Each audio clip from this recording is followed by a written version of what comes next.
Nous avons été convoqués ce matin à une conférence de presse en collaboration de la Matapédia, de la MRC de la Matapédia et du CIS du Bas-Saint-Laurent. Un cri du cœur des élus pour la vaccination. Bienvenue à tous. Merci d'être là. Merci d'être présents. Rapidement, je vais, si vous le permettez, vous lire un petit mot, un message de Mme Claudie Deschênes, qui est la directrice des programmes de santé mentale et dépendance au CIS, mais qui est surtout la répondante des installations de la Matapédia. Alors, ce qu'elle dit, c'est qu'en raison d'une réunion là, qui retient tous les membres de l'équipe de direction du CIS du Bas-Saint-Laurent à Rimouski, Claudie Deschênes, effectivement, ne pourra être présente aujourd'hui. Ce qu'elle dit, c'est que ne pouvant être des vôtres aujourd'hui, je tiens d'emblée à remercier nos précieux partenaires de s'associer à nous en livrant un message puissant à la population de la Matapédia.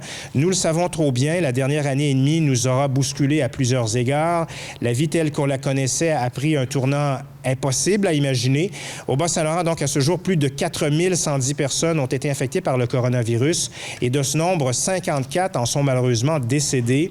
Ces chiffres représentent des cellules familiales entières touchées directement par un virus qui a bouleversé leur vie à différents niveaux. Et c'est sans oublier, donc, notre réseau de la santé et des services sociaux qui a été soumis à une forte pression et qui demeure encore, donc, sur un pied d'alerte. Nous voilà donc maintenant aux prises avec une quatrième vague qui, malheureusement, a des répercussions jusqu'ici dans la Matapédia. Donc, au nom du CIS du Bas-Saint-Laurent, je réitère l'importance de mettre en application les recommandations de la santé publique et d'être adéquatement vaccinés. Je sais que les citoyens de la Matapédia entendront le message que nos partenaires et moi portons aujourd'hui d'une seule et même voix. Ensemble, donc, soyons solidaires.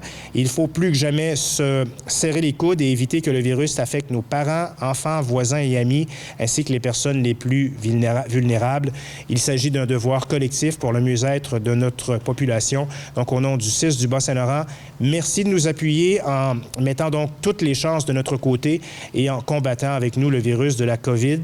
Merci, bonne journée à tous. Donc, Claudie Deschênes, qui est la répondante des installations de la Matapédia. Alors, tout de suite, donc, je vous présente la docteure Mélanie Blanchette, qui est omnipraticienne à l'hôpital d'Amqui. Docteur Blanchette.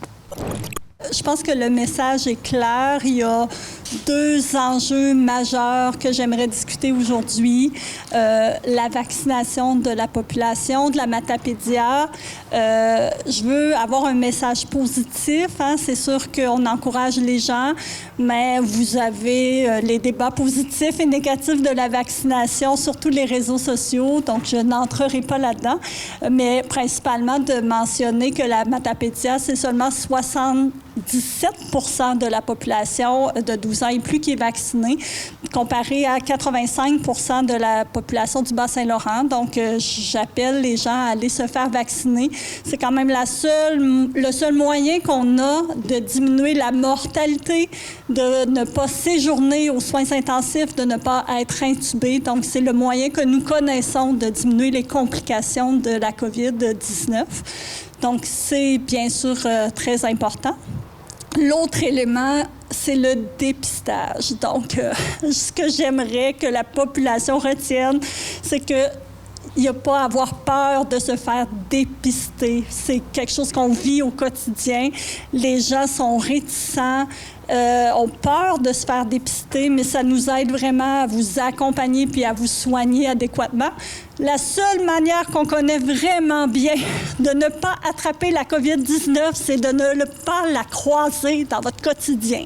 Donc, si les gens qui sont malades et qui ont la COVID restent à la maison, bien, vous ne le côtoierez pas au travail, à l'épicerie, et vous ne l'attraperez pas. Fait que c'est vraiment super important si vous êtes malade, vous restez à la maison, vous faites un test de dépistage et vous respectez les règles de la santé publique. Quand vous êtes en contact avec un cas positif, on vous demande de respecter les recommandations.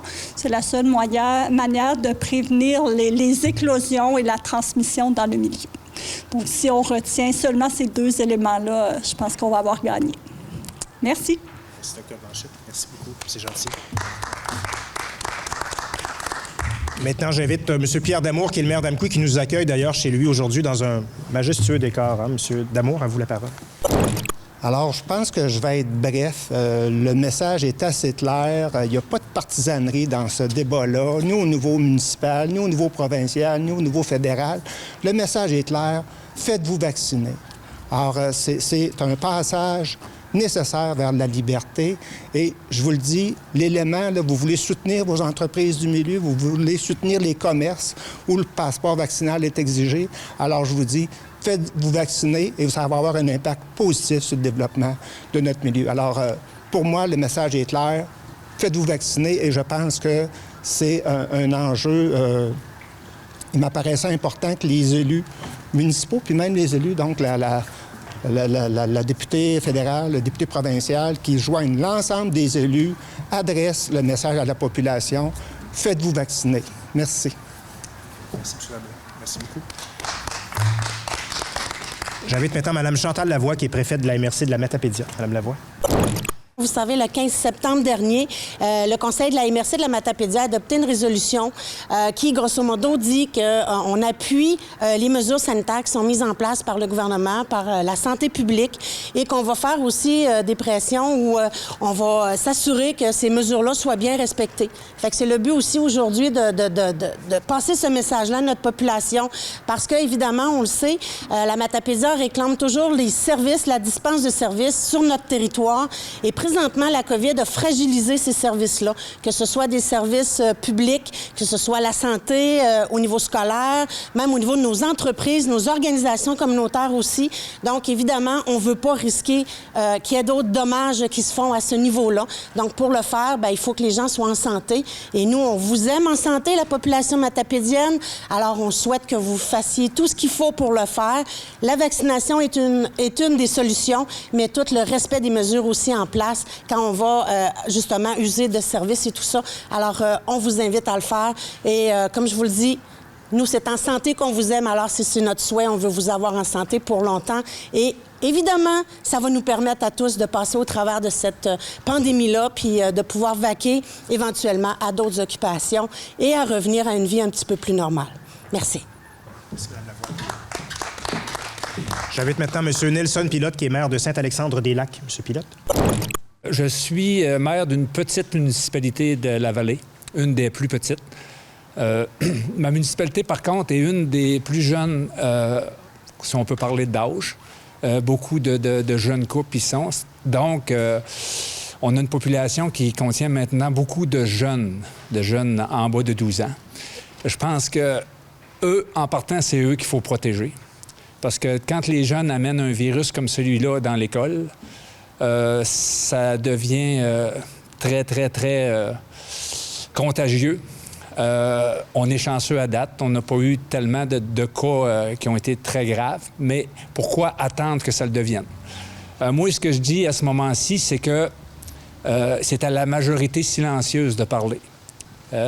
Les 80 % qui sont vaccinés au Québec, on regarde ça aller, puis on se dit... il devrait se faire vacciner, mais il faut aller, je pense, au-delà de ça. Il faut que notre population, nos gens qui sont vaccinés, incitent autour d'eux tous ceux qui ne sont pas vaccinés à essayer de faire le plus possible pour les inciter à aller au vaccin. Les médecins le disent, les virologues le disent, c'est la solution la meilleure. Il y en a peut-être d'autres, mais pour l'instant, c'est la solution la meilleure pour s'en sortir. Moi, je suis tanné de rentrer partout avec un masque. Je suis tanné de me laver les mains. Peut-être que ça va continuer durant plusieurs mois encore, mais je pense que pour s'en sortir, c'est la vaccination. Puis, s'il vous plaît, allez vous faire vacciner. C'est pas à cause qu'on est une petite municipalité ou une petite population que ça ne nous touchera pas. Ce n'est qu'une question de temps. Les virus se mutent, se propagent et deviennent probablement de plus en plus efficaces pour eux autres pour nous contagier. Ça fait que faisons-nous vacciner, s'il vous plaît, et regardons autour de nous et pressons le pas pour dire hey, on met de la pression, faites-vous vacciner. Merci beaucoup. Merci, M. Pilote. Merci beaucoup. Merci à tous. Donc, je vous rappelle qu'un communiqué de presse vous a été envoyé tout à l'heure et je vous mentionne que dans le bilan COVID du jour qui va sortir là, dans quelques minutes, il y aura encore malheureusement des cas dans la Matapédia. Oui, il y en a beaucoup dans le Kamouraska, vous l'avez vu, parce que actuellement, il y a une éclosion particulière de ce côté-là, mais il y en a encore malheureusement dans la Matapédia. Dites-nous, la première, vous travaillez quotidiennement comme ça, à quel point ça peut fragiliser notre système de santé, les soins, si on a une multiplication des cas dans la région? La Matapédia, ben c'est sûr que l'hôpital d'Amqui, on est le seul hôpital de notre région. Sans cachette, la pénurie de main-d'œuvre affecte tout le monde. Hein? On n'est pas épargné, malheureusement.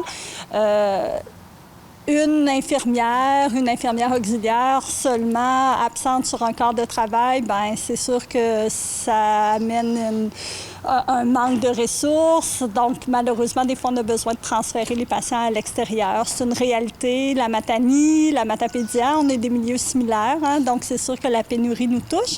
Et bien sûr, quand le nombre de cas explose, ben même si on applique les mesures, ben on est aussi des travailleurs de la santé qui ont des familles, qui côtoient d'autres gens. Donc, on peut attraper la COVID au travail et à la maison. Fait qu'on est isolé. Fait que rapidement, 1-2 personnes qui sont absentes du travail, ben ça désorganise toute l'organisation. Qu'est-ce qui explique justement que dans la région, les gens sont moins vaccinés? Est-ce qu'il y a des causes? J'aimerais ça savoir. Je pense qu'un des enjeux, la population se mobilise et est très solidaire. Donc, je pense que dans les autres vagues, les gens ont été très, très prudents et on était épargnés. Hein? Fait que c'est sûr que je crois que c'est un enjeu quand même pour... avec le temps, on se fatigue, là, comme on disait tout à l'heure, hein, de porter le masque, laver les mains.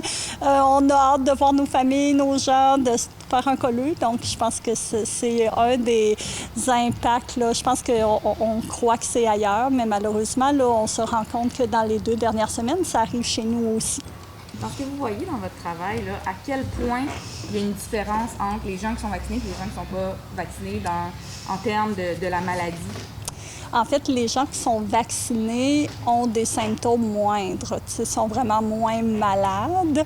Et c'est ça. C'est sûr que c'est au niveau des complications, là, la présence, mettons, d'être aux soins intensifs. C'est sûr que les gens qui ont besoin de soins plus spécialisés puis qui se sont compliqués des COVID ne resteront pas à Amqui, hein, bien sûr, vont être amenés dans d'autres centres plus spécialisés. Fait que c'est sûr qu'au quotidien, c'est vraiment l'intensité des symptômes et les complications qu'on veut éviter avec la vaccination, par exemple. Puis avec le variant Delta, est-ce qu'on voit que ce qu'on entendait beaucoup au début de la pandémie, de ça touche surtout les personnes un peu plus âgées, les gens vulnérables, là, ça tient plus du tout. Là. Oui, maintenant, on le sait, là, ça touche les gens de toutes les tranches d'âge. Fait que c'est sûr que la complication... Puis, tu sais, si on avait des bons facteurs de risque, on était sûr là, que parce que mamie, elle a 80 ans puis qu'elle est malade de son cœur et de ses poumons, que c'est elle qui va avoir la complication, ce serait peut-être plus simple à prévenir, mais c'est pas ce qu'on voit. Tu sais, ça peut être à tout âge qu'on peut avoir des complications. Dr. Blanchette, il y a eu des faibles positifs dans la Matapédia. Est-ce que vous pouvez nous expliquer c'est quoi un faible positif et comment on peut prévenir? Tu sais, dans le fond, on sait qu'il y a 2 jours de contagion où on n'a pas de symptômes. Tout ça, vu qu'on n'a pas été beaucoup touchés dans la Matapédia, on est un peu mal informés face à tout ça. Pouvez-vous nous faire un éclaircissement là-dessus? Bien, en fait, c'est pas limité au COVID-19. Hein? C'est sûr que la période, puis c'est le défi du COVID, hein, parce que c'est un nouveau virus. Donc, il y a toujours ce qu'on appelle la période d'incubation. Donc, si moi, j'ai la COVID et on se voit aujourd'hui, bien, vous allez développer les symptômes quand? Dans 3 jours, dans 5 jours, dans 10 jours. C'est là la difficulté. Donc, c'est pour ça là, que les mesures sanitaires sont en place et que les isolements, même si les gens sont pas malades et que les premiers dépistages sont négatifs, qui doivent être maintenus jusqu'au bout. Fait que, tu sais, il faut faire confiance à la santé publique. C'est eux qui ont les données les plus à jour, les recommandations. Donc, c'est eux qui peuvent vraiment plus nous aider. Dans la partie faiblement positive, tu sais, ça dépend où on est par rapport à notre exposition. Donc, tu sais, je veux dire, on peut l'avoir fait la semaine dernière, pas avoir été très malade, donc sécréter moins de virus. Puis là, ben, on est testé finalement en fin de course de notre maladie. Fait que, tu sais, ça se peut qu'on l'ait fait finalement, mais on le savait pas parce qu'on, tu sais, il peut y avoir des gens, on disait, il y a des gens qui ont des complications, mais il y a des gens qui sont asymptomatiques aussi, là. Donc, c'est là, selon le moment de l'exposition et de la maladie, qu'il peut y avoir des résultats qui sont faiblement positifs ou positifs. Est-ce qu'on a des gens hospitalisés dans la Matapédia présentement? Actuellement, à Amqui, non, parce que vous savez, bien, les gens étaient référés vers Rimouski, hein, sur l'unité COVID. Effectivement, à partir de cette semaine, les gens vont possiblement rester dans les milieux. Donc, c'est ça. Mais actuellement, à Amqui, on n'en a pas. Mais des gens de la Matapédia qui sont hospitalisés ailleurs, est-ce qu'il y en a en ce moment? Oui. Le nombre, là, je ne sais pas, mais oui, il y en a, On effectivement. en avait 2 hier d'hospitalisation. Je pense de qu'on la en aura 2 Matapédia. aujourd'hui, effectivement. Puis C'est ça. c'est pas le Pour genre quelques d'information qu'on jours. donne normalement, là, Ouais. mais tu sais, effectivement. L'initiative de mobiliser là, la population avec les élus aujourd'hui et tout ça, est-ce que c'est une idée du 6 là, de dire là c'est urgent puis ça presse? Bien, en fait, je pense qu'on vit dans les dernières semaines. J'imagine que c'est une initiative du 6. Je ne peux pas vous répondre. Moi, c'est eux qui m'ont appelé. De tout le monde. D'un commun accord de tout le monde. Hein? Bon, Pour c'est ça. l'explication, la PDG, Mme Malo, était en tournée dans la région la semaine dernière. Elle a rencontré les élus. Puis je pense que les élus ont fait part de leur volonté. Puis nous, on l'a. La santé publique, Dr. Leduc, le témoigne depuis plusieurs semaines que dans la Matapédia, c'est un peu préoccupant. Alors, d'où l'objectif de... C'est peut-être pas Dr. Blanchet de répondre à ça. Non, mais Dr. Blanchet en du Collamart, fait, de bonne- mais de bonne- je veux dire, on réalise au quotidien que là, Absolument. c'est pas ailleurs, que c'est rendu chez nous, hein, parce que tu sais, par exemple, à l'urgence, où on était prêts, on a fait des pratiques, tout ça, mais tu sais, dans les autres vagues, on n'a pas été touchés, donc on n'a pas eu besoin de se pratiquer beaucoup, mais malheureusement, dans les 2 dernières semaines, c'est une réalité qui nous a rattrapés. J'aurais une dernière question. Oui? Vous disiez tantôt que les gens ont peur de se faire dépister. Vous avez un message là, pour les convaincre? Bien, en fait, je pense qu'il y a différents volets. Hein. C'est sûr que, comme je disais tout à l'heure, là, je ne ferai pas le débat de la vaccination, mais je pense qu'il y a une certaine partie de la population, peut-être face à la peur ou à l'opposition face au COVID. Fait que je pense que pour certaines personnes, le dépistage, les mesures sanitaires et la vaccination est comme un ensemble. Fait que j'ai l'impression que ça peut faire partie peut-être des défis. Mais je vois des mamans... C'est vrai que c'est un test désagréable. Hein? C'est un prélèvement nasopharyngé. Ça ne dure pas très longtemps, mais c'est 30 secondes. Mais je veux dire, les gens, on n'aime pas ça, là, tenir notre enfant, faire un prélèvement. Fait que quand je parle de la peur, je pense que ça fait partie de ça. Par contre, quand on sait qu'est-ce qu'on traite, bien, je pense qu'on peut mieux accompagner. Tu sais, en similaire, si dans les éclosions d'influenza dans les dernières années, bien, c'est un prélèvement similaire qu'on fait aux gens. Puis, tu sais, les gens ne sont pas tant braqués, je pense, que contre le dépistage de la COVID. Fait que, tu sais, je pense qu'il ne faut pas avoir peur. Il n'y a pas de complications. Les parents peuvent être là pendant le prélèvement. Puis, tu sais, ça nous aide vraiment à orienter nos décisions cliniques. Est-ce qu'on sait si le dépistage par salive va venir dans les écoles matapédiennes? J'espère, mais pour le moment... C'est une question pour les enfants, pour l'avoir vécu la semaine dernière. Oui. C'est moins paniquant que le gros Q-tip dans le nez. Bien, c'est vrai, mais tu sais, sans méchanceté, mais les parents, des fois, sont plus paniqués que les enfants. Fait que, tu sais, les enfants, tu sais, je veux dire, c'est sûr, là, que si c'est vrai, là, tu sais, on colle notre petit, on fait faire le prélèvement, c'est désagréable, là. Mais, tu sais, faire un rayon X des poumons, ça fait pas mal, puis les enfants pleurent, pareil, parce qu'on les tient, puis tout ça. Fait que, tu sais, je pense que c'est important. Ceci dit... Non, je veux pas de date d'indice pour le moment, là, non. Puis, tu sais, à date, la clinique de dépistage, tu sais, roule bien. Là, c'est sûr, je comprends que ça amène des déplacements, mais, tu sais, je veux dire, les gens n'attendent pas, ils ont des rendez-vous facilement. Ça roule très bien, là, la clinique de dépistage à Amqui. Puis, comme médecin, est-ce que vous avez des objectifs d'atteindre le niveau provincial, finalement, de vaccination? Oh, je pense pas que c'est un objectif de médecin. Je pense que c'est un objectif médical, social, politique, là.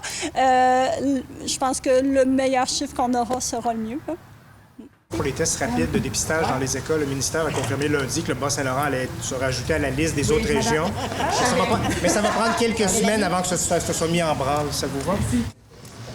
Depuis le début, la Matapédia a été relativement épargnée, soyons honnêtes. Alors, c'est pas une réalité à laquelle les gens de la région ont dû habituer à vivre. Les tests des enfants, j'ai arrêté de compter.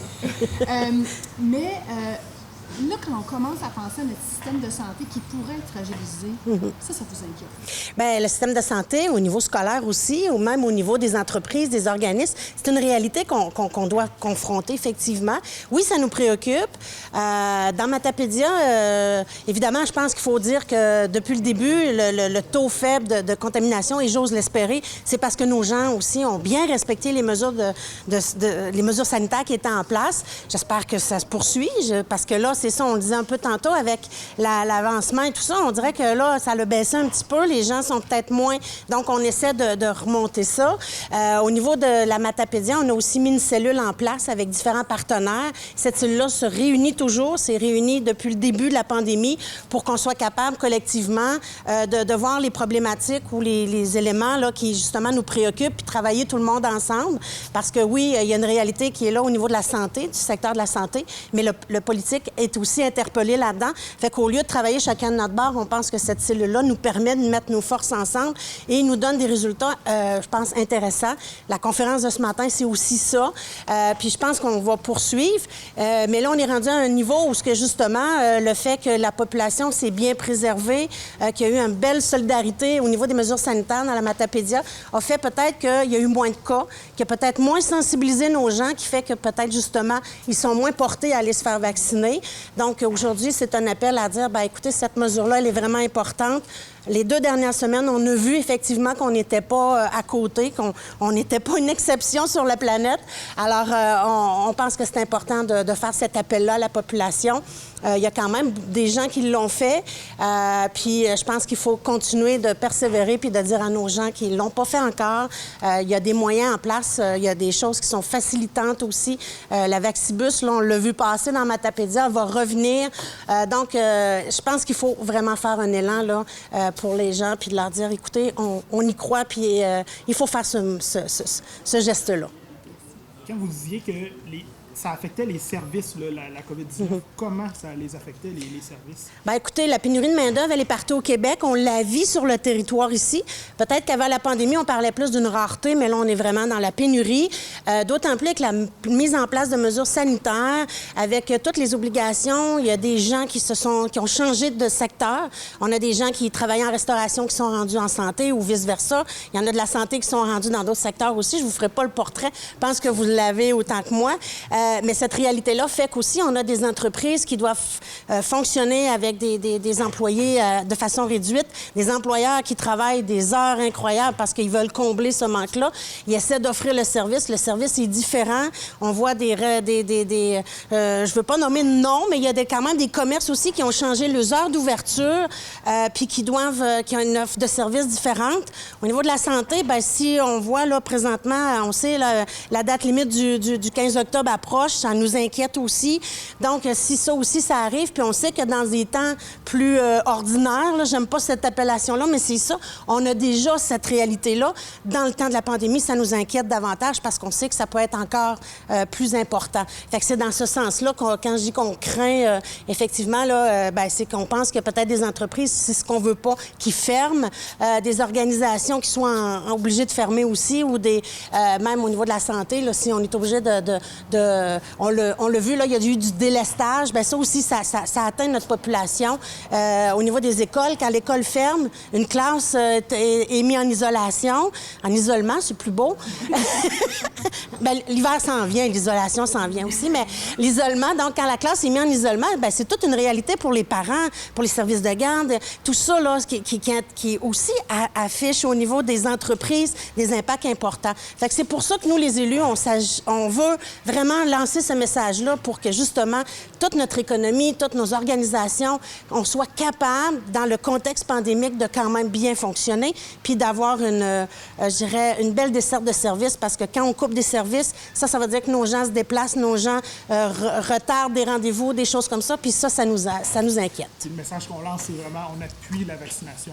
Effectivement, c'est vraiment une position du Conseil de la MRC, pas juste la vaccination, tout ce qui est en faveur, justement, de passer au travers de la pandémie. On est tous tannés de porter le masque, mais c'est important de le faire, de respecter ces mesures-là, laver les mains, le passeport vaccinal et tout ça, c'est une importance incroyable, et on est solidaires à ça.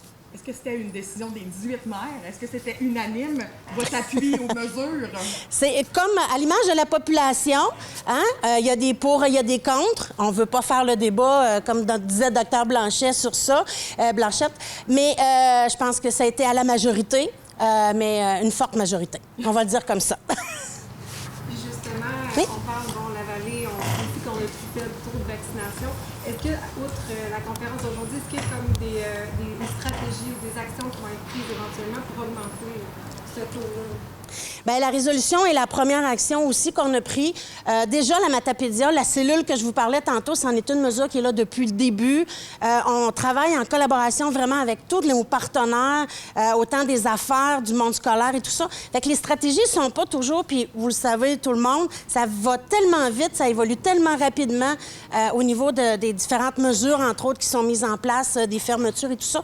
Donc, on n'a pas de stratégie à long terme. La stratégie, elle se passe beaucoup plus avec nos partenaires au niveau de la cellule matapédienne et on travaille fort. À un moment donné, on a même fait un petit guide des ressources qu'on a mis, des ressources rapides qui pourraient être à l'usage de la population, qu'on a mis qu'on a remis à chaque foyer avec les numéros de téléphone importants pour coller sur le frigo, pour être capable de rapidement avoir une intervention. Fait que c'est des mesures comme ça qu'on met en place rapidement. C'est le but de la cellule, pour être capable de répondre aux besoins qui est là. Puis comme je vous le disais, la cellule qui a eu lieu la semaine dernière, s'est préoccupée beaucoup, justement, de la situation de la Matapédia. C'est pour ça, aujourd'hui, en partenariat avec le CI3S, on est là aussi, parce qu'ils participent aussi à la cellule. Donc, on est tous ensemble, là. Je veux juste, avant une première question, faire un rebond sur ta question, Émilie. Le Conseil des maires, le 15 septembre, 96 %, donc une représentation des élus de l'ordre de 96 % a dit oui à cette résolution-là. Est-ce que vous pensez que les élections municipales prochaines vont fragiliser ou augmenter le 96 %? En fait, je l'ai dit tout à l'heure, c'est pas un enjeu partisan. Ni au Conseil de la MRC, ni au niveau des élus du Bas-Saint-Laurent. Donc, c'est pas un enjeu partisan. Il y a eu des élections fédérales. Si on exclut les partis marginaux, là, l'ensemble des élus adressent l'enjeu du respect des mesures sanitaires et de la nécessité d'augmenter le taux de vaccination. Alors, non, ça ne devrait pas être un enjeu municipal. C'est quoi le message que le maire d'Amqui veut lancer aujourd'hui à sa population? Bien, le message est clair. Outre le respect des mesures sanitaires, faites-vous vacciner. Il va d'un enjeu socio-économique important.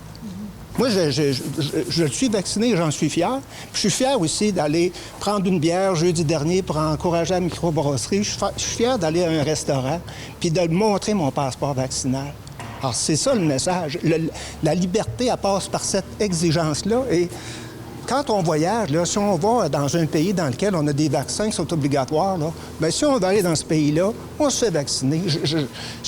C'est sûr que ça peut choquer des gens, un message aussi fort, mais en même temps, tu sais, on a un petit coup de pouce à donner là, pour augmenter notre taux de vaccination. Moi, je ne veux pas vous coincer dans une question. Vous êtes le maire d'Amqui, vous parlez de la vaccination. Est-ce que votre message il va jusqu'aux gens dans le réseau de la santé? Parce qu'on le sait qu'il pourrait avoir ça pourrait être fragilisé ici à l'hôpital d'Amqui. Votre message, c'est pas juste... Absolument. Absolument. Moi, j'ai pas de réserve là-dessus. On l'a dit depuis le début de la pandémie, parler pour Amqui ou pour la Matapédia, ça s'est bien passé, on a été protégés. Peut-être un peu de chance, mais aussi, je pense qu'on a bien agi. Il y a encore un petit coup à donner. Puis oui, l'ensemble des mesures sanitaires, ça l'inclut. Le respect ou un appui aux mesures mises en place par la santé publique, ça suppose également un appui à ce qui se passe actuellement dans le réseau de la santé. Oui, absolument. Les infirmières là, qui résistent de se faire vacciner. Je ne veux pas nommer les infirmières, le personnel soignant, les gens à qui on demande d'être vaccinés pour poursuivre leur lien d'emploi. Je dis oui à ça. Vous dites que la population a bien agi jusqu'à maintenant, mais depuis l'été, est-ce qu'il y a eu un relâchement? Est-ce que les gens ont eu l'impression peut-être que c'était déjà fini? Probablement. Quand on a un historique dans lequel on n'est pas confronté à un environnement qui ont eu des gens, des décès, on n'en souhaite pas, mais des hospitalisations sévères, de retrouver des gens aux soins intensifs. Je pense qu'on a vu quelques messages de gens du milieu qui avaient subi cette situation-là. Probablement que ça leur a eu une influence. Mais attendons pas d'avoir cette situation-là. Est-ce que la Ville d'Amqui va être un bon citoyen, un excellent citoyen passer outre, mettre plus encore de mesures dans ces infrastructures pour justement dire le message très fort, vacciné? Bien, on le fait. Écoutez, est-ce qu'il ne m'appartiendra pas pour la suite des choses, là, mais actuellement, le message est à l'effet que, oui, la Ville d'Amqui s'assure de mettre en place les mesures du respect des mesures sanitaires. Comme conseil municipal, à une séance, sans faire un élément de résolution, on a adressé le message. Je pense que les collègues élus au niveau du conseil actuel sont solidaires de ce message-là, de mettre en place les mesures qui vont augmenter le taux de vaccination. Monsieur, là, vous avez dit quelque chose d'intéressant quand on est dans un... On n'est pas dans un... Je ne voudrais pas dire le mot village gaulois, mais vous avez surtout parlé des jeunes. C'est la tranche d'âge problématique jusqu'à 30 ans qu'on sait. Puis c'est à eux que votre message s'adresse ce matin. Oui, exactement, parce que ce sont les parents des enfants. Quand on a entre 20 et 35 ans, je peux dire ça comme ça, on est parents à plein temps. Puis c'est incroyable là, quand on voit autour de nous autres l'impact que peut avoir une personne non vaccinée qui contacte la COVID puis qui contamine un peu autour de lui. L'impact est grand. Juste pour vous donner un exemple, je connais quelqu'un, c'est un propriétaire d'une ferme. Un de ses employés a contacté la COVID, il était non vacciné. Ça a eu un effet, boum! Il est obligé de garder ses enfants à la maison pendant quelques jours, une douzaine de jours. Ses employés ont tout été obligés d'aller passer des tests de COVID. Donc, un manque à gagner au niveau du personnel, de la perte de temps. Puis, quand on le sait, c'est ainsi, c'est une ferme, il y a toujours du travail, puis c'est à plein temps. Fait que ça a des impacts, comme Pierre disait, collatéraux. Puis, comme vous disiez tantôt, bien, c'est les jeunes aussi qu'il faut, les jeunes couples, les jeunes personnes, les irréductibles, on va les appeler comme ça, qui veulent pas. C'est de voir un peu l'impact que ça peut avoir. Moi, personnellement, j'ai été obligé d'aller en urgence là, à peu près 2 semaines. Puis j'étais vraiment découragé de voir ce qui se passait à l'hôpital. C'est l'hôpital d'Amqui, là. On n'est pas à Rimouski où il y a une unité de COVID. Puis de voir des infirmières travailler, dans quel contexte ils travaillaient. À un moment donné, il faut que tu dises, il faut que ça arrête. Il faut que ça arrête. Puis le seul moyen, c'est vraiment de se faire vacciner, d'aller vers la vaccination pour atténuer l'ampleur des dégâts que ça peut faire dans un système d'une personne. Puis travailler dans ces conditions-là, là, habillé de la tête aux pieds, puis si cette infirmière-là aurait été ma deuxième voisine, je l'aurais même pas reconnue, tellement elle était équipée. Puis moi, elle venait me voir à toutes les heures à peu près, puis c'était la même chose. Puis changement de masque, changement de ci, changement de ça, hey, ça doit être atroce de passer une journée là-dedans. Faut que ça arrête. En tant que journaliste, c'est rare les gens qui vont nous donner un exemple concret comme vous venez de le faire, puis ça parle de... S'il y a quelqu'un qui est capable d'en convaincre aujourd'hui, vous allez risquer d'en convaincre. Alors, j'espère parce que je pense que c'est la solution. Puis comme je le disais tantôt en prélude, là, je suis tanné, moi. Personnellement, je suis tanné. J'ai des petits-enfants que ça a pris 1 an avec que je les vois. C'est dur. C'est dur. Puis là, on voit une 4e vague qui s'amène puis qui va probablement être dure envers les enfants. Ça fait qu'il faut prévoir, il faut juste, écoutez, mettons un peu d'eau dans notre vin pour ceux qui ne sont pas vaccinés. J'ai eu mes 2 vaccins, j'en suis pas mort, le gouvernement ne me contrôle pas. Je fais ce que je veux encore, puis je ne sens pas que j'ai une pression parce que j'ai été vacciné, que je suis un robot du gouvernement. À un moment donné, arrêtez, s'il vous plaît.